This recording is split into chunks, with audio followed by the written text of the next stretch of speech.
একটু মনোযোগ দিবেন। বুড়িমা টোপলা নিয়ে হাজির। নূহ বলতেছেন, বুড়িমা বন্যা গজব শেষ হয়ে গেল, আমি আপনাকে হাত ধরে নৌকায় উঠাবার চাইছিলাম, কিন্তু গজবের তাড়ায় আপনার কথা আমার মনে নাই। ও বুড়িমা, এমন কি আমল করেন যে আমল করার কারণে আপনার বাড়িটাও কিছু হইল না, আপনারও কিছু হইল না? সঙ্গে সঙ্গে বুড়ি বলে, নূহ, তুমি যখন আমাকে হাত ধরে নৌকায় উঠাবার চাইছিলা, তখন আমি প্রশংসা করছিলাম কার? আরো জোরে। নূহ রে, ঈমান গ্রহণ করার সঙ্গে সঙ্গে আমার ঈমান আমাকে বলে দিয়েছে সবাই সবাইকে ভুলতে পারে, কিন্তু আল্লাহ কোনোদিন কাউরে ভুলবে না। যে আল্লাহ আমাদের কোনোদিনও ভুলবে না, আমরা সে আল্লাহ বাদ দেয় অন্য কারো জিকির করব? দয়াল বাবার জিকির চলবি? ফাজকুরুনি আযকুরকুম।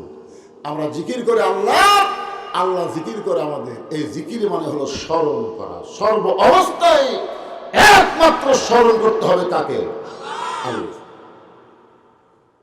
সর্ব অবস্থায় যদি আল্লাহকে আমরা স্মরণ করি, তাহলে ঈমান বলবে, কেউ না দেখলেও কে দেখতেছে?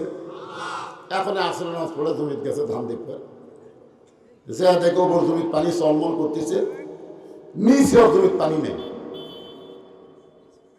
চিন্তা করছেন? এখন কোন নামাজ পড়ছে? আসরের নামাজ পড়ে ধান দেখতে গেছে, যা দেখো ওপর জমিত পানি চলমল করতেছে, নিচে জমিত পানি নেই। চারিদিকে তাকাছে, তাকে দেখে কেউ নেই। আস্তে করে বসে বিসমিল্লাহকে আইল কাটছে। কি কইয়া? বিসমিল্লাহকে আইল কাটছে। আপনারা মনে করেন যারা বিসমিল্লাহকে ভাষণ দেয় এই শালারা কোন জাত বোঝেন না? এরা বিসমিল্লাহকে আইল কাটতে একদল খাসে, একদল খাওয়ার জন্য রেডি হচ্ছে। এই সামান্য কথা বলার কারণে একটা দলের মানুষ খুব খেপে গেছে। আরে পাগলা, ঘরের মধ্যে কে কলা খাইনি? কলার কোথায় তো তুমি এত খাবো কেন? একটু মনোযোগ দিয়ে শুনবেন। এখানে যতক্ষণ আমরা বসে থাকবো, আমরা কোনো দলাদলি করব না, আমরা সবাই হব আল্লাহ। ধরে বলেন কার? মসজিদের মধ্যে যখন দোয়া পড়েন, আল্লাহুম্মা আফতাহ লি আবওয়াবা রাহমাতিক, এই দোয়াটা পড়ার পরে আপনি আওয়ামী লীগ, আপনি বিএনপি, আপনি জামাত, আপনি জাতীয়তাবাদী, আপনি আর কোনো দল করতে পারবেন না। আওয়ামী লীগের কাছে বিএনপি, বিএনপির কাছে জামাত, জামাতের কাছে জাতীয় পার্টি। তুমি যে দলই করো, বাহিরে ভিতরে ঢুকে তোমাকে এক কাতারা হওয়া লাগবে। পায়ের গোড়ালির সঙ্গে গোড়ালি মিল করা লাগবে। তোমার দল ক্ষমতা আছে আর আমি বিরোধী দল, বাইরে চলবি কিন্তু ভিতরে চলবি না। জোরে করার কথা ঠিক কিনা? আওয়ামী লীগ যদি চার একজন সামনে যায়, জামাত ইসলাম হাত ধরে টানতেছে, কে রে তো চোখ নাই, কাতার দেখে পাস না? আওয়ামী লীগ আমি খেয়াল করিনি ভাই, ফেরেশতাকে আল্লাহ এর দল ক্ষমতা আছে আর এই কয় খেয়াল করিনি, এত নরম হলো কেন? আমার ঘরের মধ্যে ঢোকার সাথে সাথে 14 দল 20 দল বাতিল হয়ে গেছে। এখন সব মুসলমান এক কাতার। জোরে কোন কথা ঠিক কি না?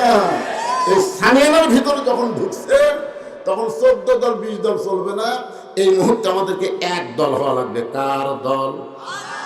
আরো জোরে, জোরসে বলুন, লিল্লাহি তাকবীর। ফাযকুরুনি আযকুরকুম ওয়াশকুরুলি ওয়ালা তাকফুরুন। মাইকের সাউন্ডটা চ্যান বেশি করতেছে। হ্যাঁ, চ্যান একটু কমে দাও। আমার মোটা গলা, মোটা সুর দাও, চ্যান দিলে হবি। তাই বুড়া বয়সে তোমরা যতই যুবক বানাবার চাও হবে না তো। যে কণ্ঠ অ্যাডজাস্ট করবে সেটা দাও। মাইনাটা এমন মাইনা দাও। আমার জীবনে আমি ওয়াজের 42 বছর বয়সে কোনোদিন মাইকের কোনো দোষ ধরিনি। কেউ পাবেন না, কোনো ভিডিও তো দেখবেন না। না, আমি যে পাই এটা আলহামদুলিল্লাহ। একটু সাউন্ডটা মোটা করে দাও, হর গলার সাথে তার মিল খায়। এখন আসেন আর একটা জিকিরের ওয়াজ করি। ইন্না নাহনু নাযালনা যিকরা ওয়া ইন্না লাহু লাহাফিজুন। এখানে কি বলতেছে? এখানে একটা জিকির শব্দ আছে, ইন্না নাহনু নাযালনা যিকরা ওয়া ইন্না লাহু লাহাফিজুন। এই জিকিরের নাম হলো আল্লাহর কোরআন। আল্লাহ বলেছেন আমি কোরআনকে জিকির হিসাবে নাজিল করেছি এবং কোরআন হেফাজতের দায়িত্ব আমি আল্লাহ স্বয়ং নিজে নিয়েছি। সুবহানাল্লাহ। আচ্ছা, আপনাদের গ্রামে যে মসজিদ আছে, মসজিদ কার? জোরে বলেন। হেফাজতের দায়িত্ব কার? আরো জোরে, জোরসে বলুন। আচ্ছা, মুয়াজ্জিন যদি এশার নামাজের সময় তালা না দিয়ে বাড়ি যায়, পরের দিন ফজরে আজান দিবেন, এসে থেকে মাইক নেই, তাহলে আপনার দোষ কার দিবেন? না এখনই বলেন হেফাজতের দায়িত্ব আল্লাহ আল্লাহ, তো মুয়াজ্জিনের দোষ কেন? ও তালক করে সবই কম, তালক করে। তার মানে বোঝা গেল মসজিদ আল্লাহ হতে পারে, কিন্তু আল্লাহ হেফাজত করবে না। হেফাজতের দায়িত্ব বান্দাদের উপরে আল্লাহ দিয়েছে। তো ওখান থেকে ঠিক কি না? আর সব বান্দারা বিনা মুয়াজ্জিন দিছে। ওই তালা না দিয়ে চলে গেছে, মাইক চুরি হচ্ছে, আল্লাহ দোষ দিবে? দোষ মুয়াজ্জিন। এই তালা দেশি করে আজকে গোটা বাংলাদেশে মানুষের আইন চলতেছে আর আল্লাহর কোরআনের ওয়াজ হচ্ছে। আপনার কি মনে করতেছেন মৌলানা হুজুর? অত সহজ না।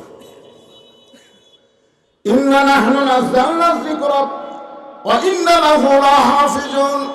আপনারা সকলেই স্বীকার করেছেন এই কোরআনের মধ্যে কোনো ভুল নাই, এই কোরআনে কোনো সন্দেহ নাই, এই কোরআনে কোনো ধোঁকা, এই কোরআনে কোনো গোজামি। মাশাআল্লাহ।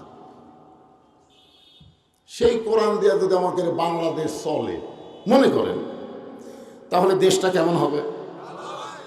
সবাই বলতেছেন না, দেখেননি তো, না দেখলে কেমনে বলবেন? এই কোরআন দিয়ে বাংলাদেশ চলবে একদিন ইনশাআল্লাহ। আমরা এখন প্রায় মাহফিলে বলতেছি, সব দেখা হলো শেষ। আগামীতে আমরা দেখবো আল্লাহর কোরআনের বাংলাদেশ। দেখি আল্লাহ কদ্দুর কবুল করে। আমরা প্রত্যেকটা মাহফিল আল্লামা সাইদি হুজুরের দোয়া করতাম যে আল্লাহ তাকে সুস্থ শরীরে আমাদের মাঝে ফিরে দাও। এত দোয়া করার পরেও জেলের থেকে বের করে হাসপাতালে নিয়ে গিয়ে তাকে হত্যা করলো। আমি পেলাম কে রে, আমাকে দোয়া কবুল হলো না। পরে দেখলাম কবুল হচ্ছে। কেমনে? আল্লামা সাইদি কমপক্ষে 50টা মাহফিলে বলেছে, আল্লাহ তুমি আমাকে কোরআনের পথে শাহাদতের মৃত্যু দিও, তুমি আমাকে কোরআনের পথে শাহাদতের মৃত্যু দিও। এই কথাটা আল্লামা সাইদি হুজুর লক্ষ লক্ষ মানুষ না দোয়া করছে। আমাকে ফ্যাসকার দোয়াটি খাটবি, তিনি নিজে দোয়া করছে যে আল্লাহ আমাকে শাহাদতের মৃত্যু দিও। এই জন্য আমরা কি বলি, আল্লামা সাইদি তুমি মরনি, শহীদ হয়েছ আমরা এটাই জানি। তার মানে বোঝা গেল হাসপাতাল নিয়ে গিয়ে তাকে হত্যা করা মানে তিনি শহীদ হয়ে গেলেন। জনগণ কথা ঠিক কিনা? তার মানে তার দোয়া আল্লাহ কবুল করেছে। আমরা শুধু দোয়া না, আমাদেরকে চেষ্টাও করা লাগবে। আল্লাহর কোরআন যখন দুনিয়া চলবে, তখন নেতার সাইজ কেমন হবে, কর্মীর সাইজ কেমন হবে। আমি সামান্য একটা দৃষ্টান্ত আপনাদের দেই। পবিত্র জুমার দিন হযরত ওমর যখন খুতবা দেওয়া শুরু করলেন, জুমার দিনে হযরত ওমর যখন খুতবা দিচ্ছেন, এমন সময় মাঝখান থেকে এক সাহাবী দাঁড়িয়ে বলতেছে, আমিরুল মুমিনিন, আপনার খুতবা আমরা শুনবো না।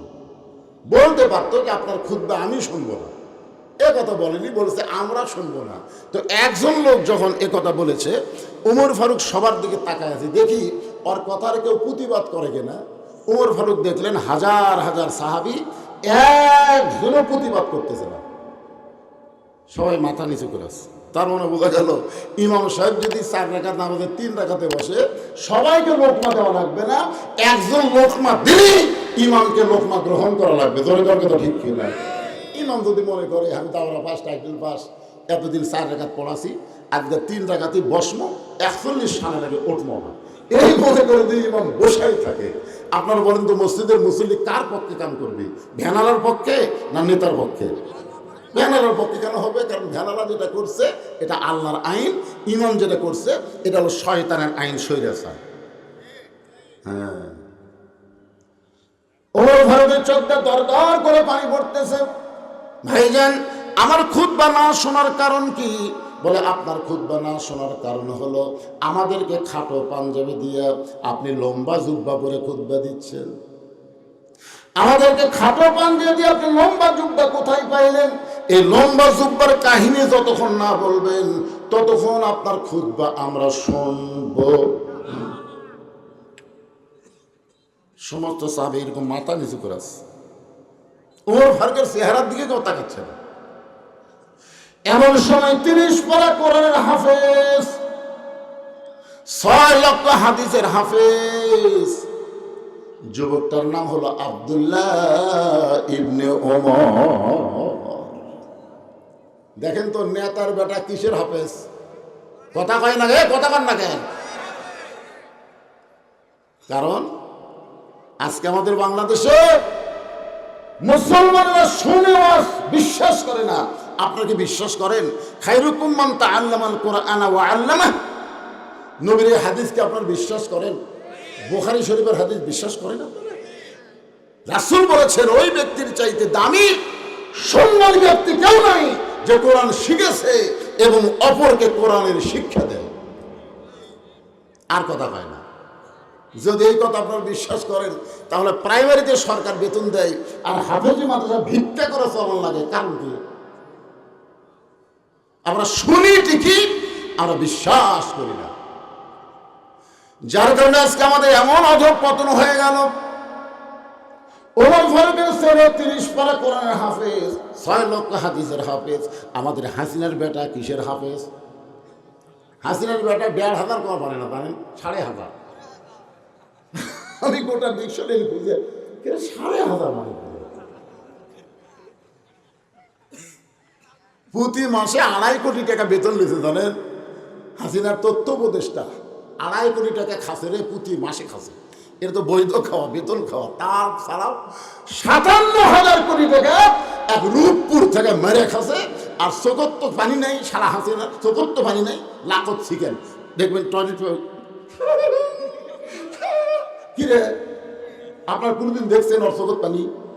লাখত চিকেন। কি একটা অভিনয় করে গেল ভাই। আরে চিন্তা করে দেখেন, 30 পারা কোরআনের হাফেজ, 6 লক্ষ হাদিসের হাফেজ, বাবার পাশে দাঁড়ায় বলে রে নবীর সাহাবীরা, আমার বাবার লম্বা জুব্বা দেখে তোমরা খুতবা বন্ধ করে দিলে। এই লম্বা জুব্বা কোথায় পাইলে তোমরা শুনতে চাও? তাহলে শোনো। যেদিন থেকে আমার বাবা মদিনার খেলাফতের দায়িত্ব পাইছে সেদিন থেকে তোমরা ঘুমাও, কিন্তু আমার বাবার ঘুম না। একদিন গভীর রাত্রে আমি চেতন পাই, দেখি দরজায় আমার মা খাড়া হয়ে আছে। আমি বললাম, মা এই গভীর রাত্রে দরজায় কেন দাঁড়ায় আছেন? আমার মা বলে, আব্দুল্লাহ রে, তোমার বাবা রাতের বেলা ঘুম পাড়ে না, সারা রাত চোরের মতন চুপি চুপি একা একা মানুষের দুঃখ কষ্ট নিজের চোখে দেখে। বাংলাদেশের মতন 96টা দেশ, 96টা দেশ একত্র করলে যত বড় হবে তত বড় এরিয়া তিনি খলিফা। সেই মানুষটা চোরের মতন একা একা ঘরে কোনো বডি গার্ড লাগে না, কোনো কেউ লাগে না, নিরাপত্তা লাগে না। কারণ জানে নিরাপত্তা দেওয়ার মালিককে। আল্লাহ কোরআনে বলেন, ইন্নামাল মুমিনুনা আল্লাযীনা ইযা যুকিরাল্লাহু ওয়াজিলাত কুলুবুহুম ওয়া ইযা তুলিয়াত আলাইহিম আয়াতুহু জাদাতুহুম ঈমানাও ওয়া আলা রাব্বিহিম ইয়াতাওয়াক্কালুন। নিরাপত্তা দেওয়ার মালিককে। এই বিশ্বাসে হযরত ওমর চুপি চুপি ঘুরতে গিয়ে দেখে মরুভূমির ভিতরে তাঁবুর মধ্যে 2টা বাচ্চা মা মা বলে কাঁদতেছে। আর মা বলতেছে, গোশত সিদ্ধ হলেই তোমাদের খাবার দিব। ওমর ফারুক চিন্তায় পড়ে গেলেন, দুম্বার গোশত হলে 8 ঘন্টা লাগবে, উটের গোশত হলে বড় জোর 1 ঘন্টা লাগতে পারে। এত গভীর রাত হয়ে গেলে এখন পর্যন্ত গোশত সিদ্ধ হয় না। সন্তানদের কান্না কি মায়ের অন্তরে মায়া জমে না? ওমর ফারুক একেবারে তাঁবুর নিকটে গিয়ে বললেন, মা, এই মদিনার মরুভূমিতে তাঁবু টাঙ্গায়ে তুমি এমন কি গোস্ত সিদ্ধ করো যে গোস্ত এখন পর্যন্ত তোমার সিদ্ধ হয় না? তোমার বাচ্চা দুইটা ক্ষুধার জ্বালায় কান্দে, তোমার কি মায়া হয় না? মেয়েটা বলে, পথিক, আমার বাড়ি হলো ইয়ামিন দেশে। আমি শুনতে পাইলাম মদিনার খলিফা ওমর অত্যন্ত ভালো মানুষ। আমার দুইটা এতিম বাচ্চাকে নিয়ে বিকেলবেলা ওমরের দরবারে যাবার চাইছিলাম, এত মানুষের ভিড় আমি যাইতে পারি নাই। নিয়ত করেছি আগামীকাল সকালবেলায় যাব। মদিনার মরুভূমিতে তাঁবু টাঙ্গায় আমার দুইটা বাচ্চাকে বুকের মধ্যে নিয়ে আমি ঘুমাবার চাই, কিন্তু আমার দুইটা বাচ্চার পেটে এত খিদা গো পথিক। ক্ষুধার জ্বালায় ওরা যখন মা মা বলে কান্দে, ওদের শুধু সান্ত্বনা দেওয়ার জন্যে পাতিলে পানি আর পাথর দিয়া নিচে আগুন জ্বালায় বলতেছে, বাবা গোস্ত সিদ্ধ হলেই তোমাদের খাবার দেব, কিন্তু আমার তো পাথর সিদ্ধ হবে না। আমি মনে করেছিলাম সান্ত্বনার বাড়ি শুনতে শুনতে আমার সন্তান দুইটা হয়তো ঘুমায় যাবে, কিন্তু এদের পেটে এত ক্ষুধা, আমি মা হয়ে বিশ্বাস করতেছি সকাল পর্যন্ত হয়তো আমার সন্তান দুইটার বাঁচবে না। সঙ্গে সঙ্গে ওমর বললেন, মা তুমি আসল জায়গায় বিচার দিও না, মা তুমি একটু ধৈর্য ধরো, তুমি আসল জায়গায় বিচার দিও না। আসল জায়গা বলতে কোন জায়গা? আমরা তো নকল জায়গায় বহু বিচার চাচ্ছি, জজ কোর্ট, হাইকোর্ট, সুপ্রিম কোর্ট। হায় হায়, যাই যাই কান্দে আসে, খবর কি হবি না। সব আদালত হাসিনা দখল করে নিছে। হাসিনা ওখান থেকে যে মোবাইল করে ভালো মানুষকে বন্দি করে, খারাপ মানুষকে ছাড়ে দেয়। 50 বছর যদি কোরআনের তাফসীর করলেন বিনা দোষে, আল্লাহর ওলিকে 13 বছর জেলখানায় বন্দি করে রাখছে। জনগণের কথা ঠিক কিনা? আপনারা বলেন তো, যে মা দুইটা এতিম বাচ্চাকে লালন পালন করে, যে মা, সেই মা এতিমদের সম্পদ মেরে খাবার পারে? 3 বারের প্রধানমন্ত্রী আপসীর নেত্রী বেগম খালেদা জিয়াকে 2 কোটি টাকার একটা এতিমদের সম্পদ আত্মসাৎ করার একটা মামলা দিল কি দিল না? আপনার খোঁজলে দেখেন ওই টাকা এখনো ব্যাংকেই আছে। 2 কোটি টাকা এখন 8 কোটি হয়ে গেছে। অথচ মিথ্যা মামলা দিয়ে তাকে 5 বছর জেল দিল। পরে যখন আপিল করলো তখন হয়ে গেল 10 বছর। কেন আপিল করলে সাজা বাড়ে? তখন বুঝলো এই আদালত মানুষের না, এটা হাসিনার আদালত। জোরে কথা ঠিক। আমরা যতই বলেছি কাম হয়নি ভাইদা। ভেজাল আদালতে বিচার পাওয়া যাবে না। এই জন্য হয়তো তোমার বলতেছে, মা আসল জায়গায় বিচার দিও না, মা তুমি একটু ধৈর্য ধরো। এক দৌড়ে গভীর রাত্রে বাইতুল মালের দরজায় ডাক দিলেন, আসলাম দরজা খুলে দাও। আসলাম দরজা খুলে বলি, আমির আল মুমিনিন। এরকম হাঁপাইতে হাঁপাইতে আপনি করতে গাইছেন? ওমর ফারুক বলে, আসলাম রে, একটা খাবার বস্তা আমার মাথায় উঠাইয়া দে। আসলাম বলে, আমির আল মুমিনিন, আমি হলাম চাকর, বস্তা কোথায় নেওয়া লাগবে হুকুম দেন। ওমর ফারুক, আসলাম রে, একজনের পাপের বোঝা আর একজন মাথায় নেবে না, দে আমার মাথায় উঠাইয়া দে। একটা খাবার বস্তা যখন মাথায় দিছে, ওমর ফারুক এত জোরে দৌড়াই, পিছন থেকে আসলাম কান্দের বলে, আমির আল মুমিনিন, এত বড় ওজনের বস্তা নিয়ে যদি আপনি দৌড় দেন, আপনি পড়ে গেলে আপনার কষ্ট হবে। ওমর বলে, আসলাম রে, দোয়া কর, দোয়া কর, আমার জন্য দোয়া করে। আসলাম, সময় মতো যদি আমি বস্তা নিয়ে যাবার না পারি, তাহলে এই উমরকে আল্লাহ জাহান্নামের আগুনে পুড়ে ফেলবে। আত্তাকুল্লাহ হাক্কা তুকাতিহি। একটু মনোযোগ দিয়ে শুনবেন। এক দৌড়ে তাবুর কাছে গিয়ে বললেন, মা তোমার 2টা সন্তানকে এখনো জীবিত আছে? মহিলা বলতে যে এখনো জীবিত আছে। তাহলে রুটি হালুয়া তৈরি করো। মা রুটি হালুয়া তৈরি করে যখন ওমরের হাতে দেয়, ওমর ফারুক 2টা বাচ্চাকে 2 কুড়াতের উপরে বসায়া রুটি ছিঁড়ে হালুয়া যখন মুখে দেয়, 2টা বাচ্চা খায়, আর ওমরের চোখে দর দর করে পানি পড়ে। 2টা বাচ্চা চোখের পানি মুছে দিয়ে বলে, কে গো তুমি? কে? এই গভীর রাত্রে আমাদের বাবার দরদ নিয়ে তুমি আমাদের বাবা হইয়া রুটি হালুয়া খাওয়াও, এরপরে তোমার চোখের মধ্যে পানি দেখি, তুমি কে গো? তুমি কে? ওমর বলে, আল্লাহ, এই অধমকে জাহান্নামের আগুন থেকে তুমি বাঁচায়া দাও। পর্দার ভিতর থেকে মহিলা বলে, পথিক, ভালো মানুষের গল্প শুনেছি, কিন্তু মানুষ এত ভালো হয় আজকে তোমাকে দেখে বুঝতে পারলাম আল্লাহ ওমরকে যদি মদিনার খলিফা না বানাইতো, তোমার যদি মদিনার খলিফা বানাইতো, মদিনা আল্লাহর জান্নাত হয়ে যেত। আব্দুল্লাহ বলে, নবীর সাহাবীরা রে, আমার বাবার জুব্বা লম্বা দেখে তোমরা খুতবা বন্ধ করে দিস। তাহলে শোনো, আমি বলতে চাচ্ছিলাম না, তাহলে শোনো। ওমর ফারুক বলে, আব্দুল্লাহ কান্দিস না বাবা, বলে দে।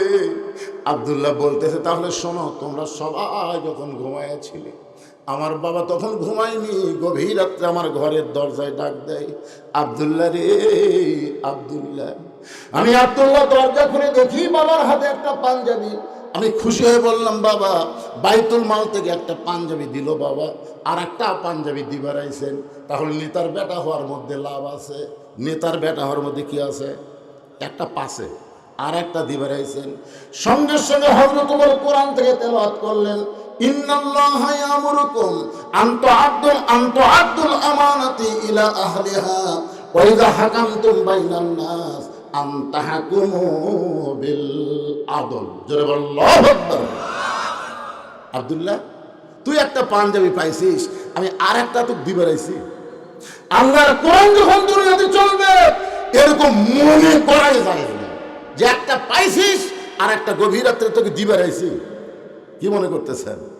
7 বছর আম বাগানের চাষ করে জ্যৈষ্ঠ মাসে দেখতে গেছে আম পাকছে কিনা, যা দেখে গাছের ডালে বসে এক ছোট্ট বাচ্চা আম পাকতেছে আর ব্যাগের মধ্যে ঢুকেছে। বাগানের মালিক কয়, আমি খাইনি, আমার পরিবারের কেউ খায়নি, আর তুই আমার কাছে আম পাড়তেছিস, তোর বাপক যা বিচার দেবো রে, তোর বাপক যা বিচার দেবো। ছেলে খালি মুচকি মুচকি হাসে। বাগানের মালিক বলে, হাসিস কেন? বলে, আমার বাপক কোথায় যা বিচার দেবেন? আর কাছে তোমার বাপ চলছে। বাগানের মালিক কয়, হায় রে হায়, বিচার দেবো কার কাছে রে? বিচার দেওয়ার কোনো জায়গা ছিল না, তোর এখন কথা ঠিক না, সব সারাইছ কি? ওমর বলতেছে, আব্দুল্লাহ শোনো, গভীর রাত্রে যেই পাঞ্জাবি নিয়ে তোমার দরজায় দাঁড়াইছি বাজান, এই পাঞ্জাবিটা আমার ভাগে পড়েছে। এখন তুমি বলো, এই খাটো পাঞ্জাবি পরে আমি খুতবা কেমনে দেই? তাই তোমার কাছে আইছি, তোমার পাঞ্জাবিটা আমাকে দান করে দাও।